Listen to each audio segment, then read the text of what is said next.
سلام الله عليكم صباح وناكسن خيارتنا داوني ساي هالكني وشبكة جيل الميديا وحتكسو لواتان وربحين أينوكو إيجي دونو ميايسي سعون دونان وضحضلكي حماسي إسرائيل كدب مركي يهودو أي دوقيسي قوب أي كوكولان سنايين هقانك حماس مقالة الدوحة اي دالكاسي قدر فرين نوعيه أي دريسا دوقين تاسي قدر سيدي أي كاقا جوابي دونتا إسرائيل مدى انتي لاقا يقرشينيسي فرصدان إني كفايدستان أو أي هلان أمورها سو إدلا ينكودو الاستاقيا هدي أي تايمركي كوغو هوريسي فضلا نقصو بير ركوم لو ذاك أصحاب تادا وديار قروبا أرقم كلاشوا وقوري سي عسري الله ديسوي وكويا لما قالت النيروبي قارهان حافظة كلاشوا وقوري لا أديقيا دا أساسيقا هادا بهدي عدنين نيسوين ad magaalada Nairobi aad guri ka iibsato nagala soo xiriir telefoonada shaashada ku qoran ciidanka Israa'iiliyiinta weerar lama filaan ah ayay shalayto ku qaadeen gudaha magaalada Doha gaar ahaan deegaan ay ku shirayeen hoggaanka sare kooxda Hamas waliba kulan gaar ah ka yeelanayeen jawaab ay ka bixiyaan hindisihii madaxweynaha dalka Mareykanka Donald Trump heshiis xabad joojin oo laga gaaray jidda Gaza ku qotamay laakiin Israa'iil ayaa umurtaasi fashilaysay oo duqanayay geysteen waxaa la xaqiijinayo Hamas oo marar badan ay ku celceliyeen saacadihii ugu dambeeyay in inta badan madaxda kooxdaasi Hamas Khalil Xayana ugu horeeyo in ay badbaadeen kaliya ay jiraan xubno kale oo markaasi geeriyooday oo la aaminsan yahay inay geeriyoodeen sida ay tilmaameen maadaama xiriirkii la lahaa uu hawada uu ka maqan yahay madaxweynaha wadanka Mareykanka ee Donald Trump isagoo jeesay umurtaasna ka hadlaya waxa uu gaashaanka u daruuray in dowladiisu ay ka warhaysay weerarka Israa'iiliyiinta isagoo sheegay in go'aan hal dhinac uu ahaa isla markaana Israa'iil ay qaateen waqti dambana oo wax laga qaban kareenin sida uu sheegay ay ku soo wargeliyeen dhankiisana degdeg oo la xiriiray ninka Mareykanka u qaabilsan arrimaha mantiqada bariga dhexe ee Witkoff isla markaana uu ku wargeliyay in si degdeg ah qadar uu u gaarsiiyo sheekada ka imaanaysa dhanka Israa'iil sidana uu sameeyay sidaas oo ay tahay madaxweynaha wadanka Mareykanka waxa uu leeyahay waa ayna ka xunnahay wixii qadar ku dhacay laakiin tani waxay dhabada u xaareysaa ayuu yiri nabad markaasi mantiqada bariga dhexe oo idil ka islaaxda Israa'iil qudheeda waxay tilmaamaysaa in weerarkaasi ay ku wargeliyeen Mareykanka dad badan oo arrimaha militariga turxaan bixin waxay tilmaamayaan in la wadalay is og yihiin oo saxaafadda ay u been guurayaan Mareykanka xitaa waxa uu beeniyay in weerarkaasi ay ka qayb qaateen ciidamadooda ku sugan gudaha dalkaasi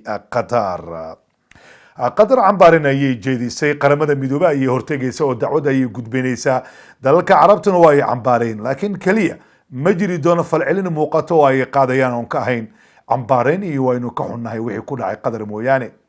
haddaba wargeeska yadi cod ixraanood ee Israa'iiliintu ay leeyihiin waxa uu daboolka ka qaadaya xog cusub oo ka soo baxaysa weerarkii ay ku qaadeen Israa'iil gudaha qadar gaar ahaan goob magaalada Doha gudaheeda oo ay ku kulansanayeen hoggaanka sare kooxdaasi Hamas waxaana ay sheegaysaa oo wargeeskaasi ka soo xiganaya saraakiil sare oo ka tirsan Israa'iil in muddo dheer ay sugayeen fursad noocan oo kala oo ku aadan in ay helaan fursad ku aadan kulan wada jira oo ay yeeshaan hoggaanka sare ee kooxda Hamas waliba ay sugayeen kaliya intay ka soo laabanayeen dalkaasi Turkiga waxa Israa'iil sheegtay in qorshahan uu socday ku dhawaad muddo sanada oo ay diyaarinayeen isla markaana kooxooda sirdoonka ay ku mashquulsanayeen helitaanka goor ay dhici kareyso kulan wada jir oo ay yeeshaan hoggaanka Hamas waxa Israa'iil ku doodaysa gaar ahaan wargeeska Yidcood Ixraanood uu xiganaya in Hamas ay ka meermeerayeen oo ay ka fogaanayeen in kulan wada jir ah hal goob ay ku yeeshaan tani markii weerarka lagu qaaday Iran iyagoo ka baqaya in dabadii Iiraaniyiintu oo kale in ay raacaan laakiin Israa'iil waxay tilmaamaysaa in ugu dambeyntii ay heleen fursadaas maadaama Hamas ay iska dhaadhiciyeen wasada hadalka ay u dhigeen in qadar ay tahay goob ammaan oo ay ku badbaadayaan laakiin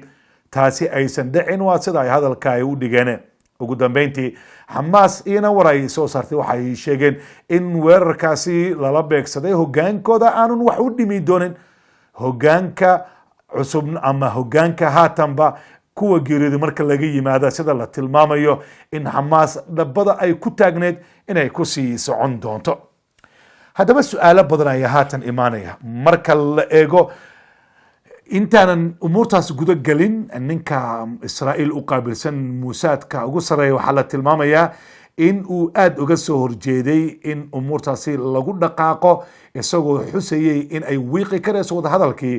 markaa soconayay laakiin guud ahaan in la bartilmaamaysto hogaanka kooxda Xamaas waa uu taageersanaa sida la tilmaamayo. xamaasna waxay shaaca ka qaaday in madaxdooda Khaliil Xaya iyo madax badan sida Zahir Jabarin dhammaantoodba ay nool yihiin waxaana war ka soo baxay ku sheegeen in faahfaahin dheeraada ay gadaal dambe ka soo saari doonaan. haddaba su-aashu waxay tahay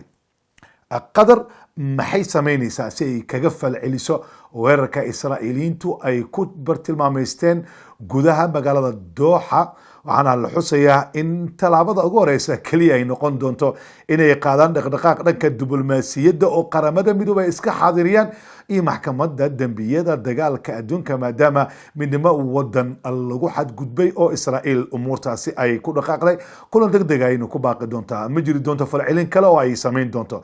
sidoo kale waxaa macquul ah inay dib ugu eegto xiriirka iyaga Israa'iil kala dhaxeeyay iyo midka ganacsi ayaa la tilmaamaya iyadoo sidoo kale cadaadis saari doonto Mareykanka iyo Ingiriiska oo ku aadan in lama huraan ay tahay amniga Qatar maadaama isbahaysi ay yihiin.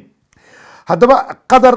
qodob adag ayaa horyaal oo ku aadan in gebi ahaanba ay jaraan calaaqaadka Israa'iil ay leeyihiin iyo in banaanka ay soo dhigaan inay taageersan yihiin kooxdaasi Xamaas waana qodob adag oo xilligan aysan ku degdegi karin. dhanka dhaqaalaha haddii talaabo ay qaadaan oo ku aadan xakameynta xiriirka ganacsiga kala dhexeeya cunaqabateyn ay saaraan Israa'iil taana waa weji kale laakiin waxaa muuqanaysa in Qatar wadooyin kale oo diblomaasiyadeed haatan ay raadinayso. su-aasha kale miyay socon doonaan wadaxaajoodkii oo haatan gabagaba maraya kelina la sugay go-aanka kama dambeysta ee kooxda Xamaas ka imaanaya sida muuqanaysa wadahadaladaasi gebi ahaanba hawada ay ka bixi doonaan oo ma jiri doonaan sida khubaro badan ay aaminsan yihiin. haddaba fariinta maxay tahay ay dirayso weerarka Israa'iil ay ku qaaday Qatar fariintu waxay tahay in Qatar ay ku cadaadiyaan in aysan markaasi hoy u noqon hogaanka sare ee kooxdaasi Xamaas taageerada dhanka warbaahinta midda dhaqaale iyo midda siyaasadeedba inay soo afjaraan ay ku qasbayaan oo ay doonayaan Qatar in umuurtaasi ay ku dhaqaaqdo. fariinta kale Xamaas ayay ku dhacayso oo ah in hogaankooda aysan marnaba ammaan ahayn oo aysan jirin goob ay ku baxsanayaan ka hor weerarka Israa'iil gaar ahaan markii weerar uu ka dhacay Jerusalem waxaa muuqanaysay inay digniin culus yeedeen oo ah in dhammaan ay bartilmaameysan doonaan hogaanka kooxda Xamaas ee banaanka jooga. fariinta kale waxay tahay mid ku dhacaysa kooxaha dhexdhexaadinta sameynaya ee gobolka iyo kuwa kale ee caalamiga ah taa oo ah in Israa'iil ay doonayso inay muujiso in aysan u xirxirneen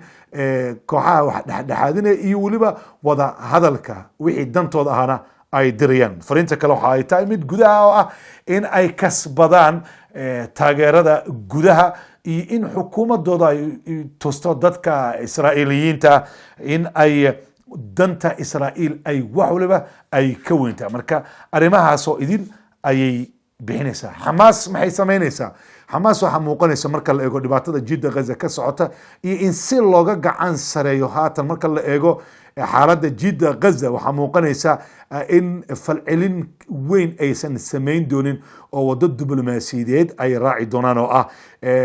cagajugleyn oo warbaahinta ay marin doonaan iyo weliba falcelin xoogaa kooban in gudaha Gaza gudaheeda ay ka bixin doonaan ama daanta galbeed laakiin ma jiri doonto falcelin toos ah oo Israa'iiliyiintu kula beegsan doonaan. dunida aad ay u cambaareynaysaa Ingiriiska xitaa waa uu cambaareeyay Turkigana waa uu cambaareeyay. haddaba Xamaas maxaa xal u ah marka la eego haatan in ammaanaysan ku dareemeynin dalkaasi Qatar oo muddo bartilmaameed kooda fadhigooda u ahaa. haddaba waxaa muuqanaysa in Turkiga ay noqon doonto halka ay saldhigan doonaan hogaanka sare ee kooxdaasi Xamaas. وهاجاك داوديال warbixintii gaarkana waa naga intaa mar kale ayaan dib u kulmi doonaa inta ka horeysana waxaan idinkaga tagayaa sida ay fi amaan illah salaamu alaykum